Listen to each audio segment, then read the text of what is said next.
આ જગ્યામાં બેઠા છો ને કદાચ આ જગ્યાની રજે જો તમારા કપડે અજાણતા ચોંટી જાય છે ને જઈને વહેલા પરોડીએ ઘરમાં ખંચેરાય છે ને 3 પેઢીની ઊંધાઈ હોય મારો ઠાકર હવારમાં ઉપાડી ગયો છે. અને અસંખ્ય માણસોના દાદાએ દુઃખમાં ભાગ કર્યો છે. એ વાત એ સત્ય છે. કારણ કે તમે જ આજ આયા અમુક મેં હમણાં જોયું એ આગળ આંદોલન એવા કરતા હતા જાણે આપણને એમ થાય ગ્રામ પંચાયતની ઓફિસો આવ્યા હોય. એટલે મંદિર જેવી છે આપણે, મંદિર જેવી આપણામાં કેવી સભ્યતા હોવી જોઈએ, આપણે કેવું શિસ્ત લઈને ભગવાન પાસે જઈએ. સમજાય ને? હા કે આ ઘરે પાણી ન આવતું ને એના આંદોલન હાટું હોય ને આયા બધાને એવું હોય બાપુને જોઈ લેવી, પણ બાપુ આખો દી કેટલીક વાર બે કરે. હું થાકું ને, તમે અડધો કલાક જાય ત્યારે 2 લોટ જતો રહે, નવો 2 લોટ આવે. અને અમારે ઘણા કામ હોય. અહીં તમે બધા આવો છો તો પ્રસાદીની નાસ્તાની વ્યવસ્થા તો કરવાની ને અમારે. સમજાય? આમાં જે કોઈ તમે બધા બેઠા જે કોઈ જ્ઞાતિનો માણા હોય ઘરે નાનો મોટો અવસર તો કાઢ્યો જ છે ને બધાએ. આપણા ઘરે 2 જણા આવવાના હોય ને તો આપણને અઠવાડિયું ઊંઘ ના આવતી આવે. ગણપત દાદા આગળ ને માતાજી આગળ અખંડ દીવો મૂકી દેવી, અમે આ લગ્ન કર્યા છે પાર પડી જાય. કરવી છે કે ન કરતા? ત્યાં રોજ દાડો ઉગે તો જાનું આવે એમ તમને હાચવતા આવીશું. તમારા માટે કલાક માટે જ હોય. આટલા બધી દૂરથી આવ્યા બાપુ જોવા ના મળ્યા. બાપુને નહીં જોવો હાલે, જ્યાં જે કામથી આવ્યા ત્યાં અરજી મૂકી દો. ભાઈ તમે તમારા મોઢે તમારા ઘરે માતાજી જે ભગવાન છે એને હમો નમન ના કર્યું હોય ને અહીં હડિયું કાઢો તો આ કઈ થોડો મૂર્ખ છે. એને ના ખબર પડે કે જે તું કુળમાં જન્મો તું એનો ના થયો તો મારો ક્યાં થવાનો છે? જે મારો ભરોસો છે, કારણ કે ઘણી વાર એવું બને છે મંદિરની મૂર્તિની આગળ પાછળ રહો ને તો એ સદબુદ્ધિ આવવાની હોય એને જ આવો, બધા ના આવો. રોજ આપણે મંદિરે જઈએ એનો મતલબ એવો ન થઈ જતો કે આપણે ભગત જ છીએ. આપણા કર્મને આધીન જાય છે. આપણે શું ખોટું કરીએ છીએ, શું બોલીએ છીએ, જે કંઈ આપણે દુઃખ પીડા ભોગવીએ છીએ ને એ આપણા કર્મને આધીન છે. કોકનું નડતર કોકની મેલી વિદ્યા ક્યારે ઘરમાં આવી હોય? જ્યારે આપણી કુળદેવી આપણો આરાધ્ય દેવ આપણેથી નારાજ થયો હોય ને તો ઘરમાં આવે. બાકી ઘરના દરવાજામાં કોઈક મજબૂત બંદૂક લઈને બેઠો ઘરમાં ચોર આવે ખરો? ખોટા છે ને અમે સાચા છીએ એવું નથી કહેતા.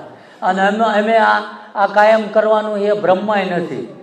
અમે નક્કી જ કર્યું અમારે શું કરવાનું એ. આ તો થાય ત્યાં લગીને કરવાનું છે. બાકી જેનું બાવડું ઝાલ્યું છે ને એનું ભજન જ કરવાનું, બીજું કંઈ કરવું નથી. લોકો પગે લાગે તોય કંઈ ફેર ન પડતો, ગાળ્યું દે તોય કંઈ ફેર ન પડતો. સમજાય? હા, અમારે ધંધો કરવો તો અહીંયા અમારી પ્રસાદીની દુકાન ના હોય વાત ને. તમે આજ જે નાળિયેર ચડાવો એ કાલે પાછા એને એ વેચી ઘણી જગ્યાએ થાય. વગર મૂડીનો ધંધો તો એક નિમિત્ત છું. હું થોડો કોઈ ભગવાન છું. સમજાય? તો પછી હું કામ મને એમ થાય પેલું સાયન્સ કહેતું 1000 વરામણ કે માણસ રહ્યો ને એ વાનર હતો, આવું સાયન્સ કહે છે, હું નથી કહેતો. પણ અમુકના અહીંયા એને હું લખાણો જોઉં ને ત્યાં મને એમ થાય હજુ વાંદરા જ છે, આમાં કંઈ ફેર પડ્યો નથી, પૂછડા નીકળી ગયા ખાલી.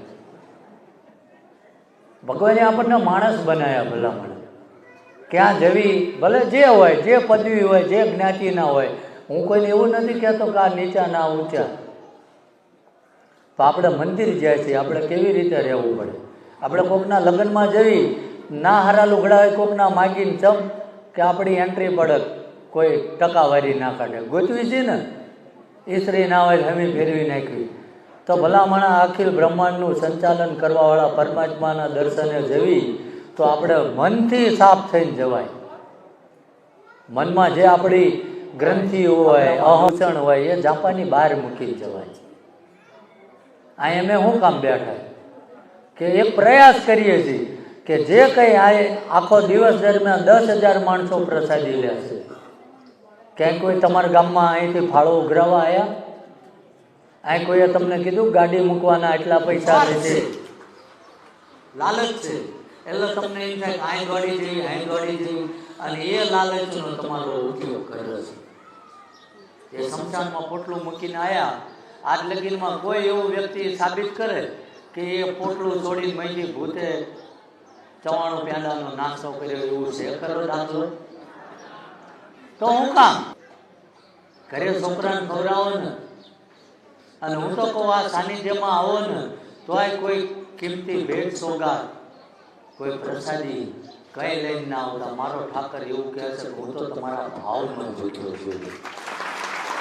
એ કદાચ 5-25 રૂપિયાનો પ્રસાદ લાવો ને તો ઘરની આજુબાજુ અથવા તો પોતાના ગામમાં કોઈ સાધારણ માણસ હોય એને એક ટાઈમ જમાડી દેજો. મારો ઠાકર એવું કહે છે 12 મહિનાનો પ્રસાદ જમાડી દેજો તમારે.